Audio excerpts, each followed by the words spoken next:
Venezuela দক্ষিণ আমেরিকার উত্তর উপকূলে অবস্থিত একটি গুরুত্বপূর্ণ দেশ, যার উত্তরে ক্যারিবিয়ান সাগর, পশ্চিমে কলম্বিয়া, দক্ষিণে ব্রাজিল এবং পূর্বে গায়ানা রয়েছে।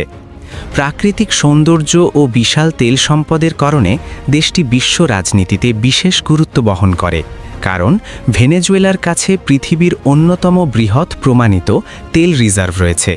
তবে এই সম্পদ আশীর্বাদ হওয়ার পাশাপাশি দেশটির জন্য সংকটও ডেকে এনেছে।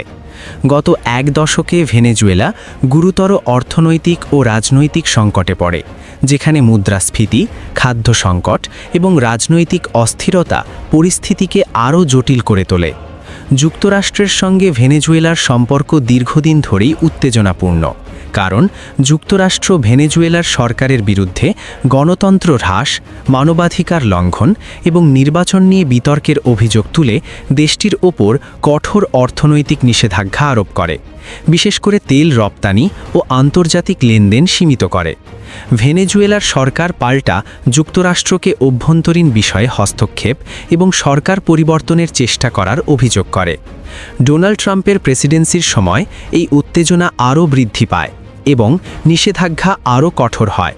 ফলে ভেনেজুয়েলা পশ্চিমা চাপ মোকাবিলায় রাশিয়া ও চীনের দিকে আরও বেশি ঝুঁকে পড়ে।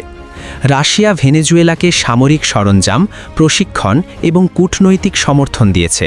অন্যদিকে চীন অর্থনৈতিকভাবে ঋণ, অবকাঠামো উন্নয়ন এবং তেল বাণিজ্যের মাধ্যমে দেশটির অন্যতম বড় অংশীদার হয়ে উঠেছে। এছাড়াও ভেনেজুয়েলার সঙ্গে উত্তর কোরিয়ার রাজনৈতিক সম্পর্ক সীমিত হলেও যুক্তরাষ্ট্র বিরোধী অবস্থানের কারণে কিছুটা ঘনিষ্ঠতা দেখা যায়, এবং দক্ষিণ কোরিয়ার সঙ্গে সম্পর্ক মূলত বাণিজ্য ও প্রযুক্তিগত সহযোগিতার মধ্যে সীমাবদ্ধ।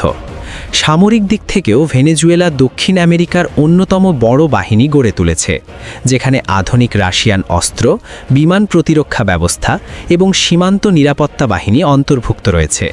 সব মিলিয়ে ভেনেজুয়েলা আজ একটি গুরুত্বপূর্ণ ভূ-রাজনৈতিক কেন্দ্রবিন্দু, যেখানে সরাসরি যুদ্ধ না হলেও যুক্তরাষ্ট্রের সঙ্গে অর্থনৈতিক ও কূটনৈতিক সংঘর্ষ এবং রাশিয়া, চীন সহ অন্যান্য দেশের সঙ্গে কৌশলগত সম্পর্ক বিশ্ব রাজনীতিতে দেশটির অবস্থানকে আরও জটিল ও গুরুত্বপূর্ণ করে তুলেছে।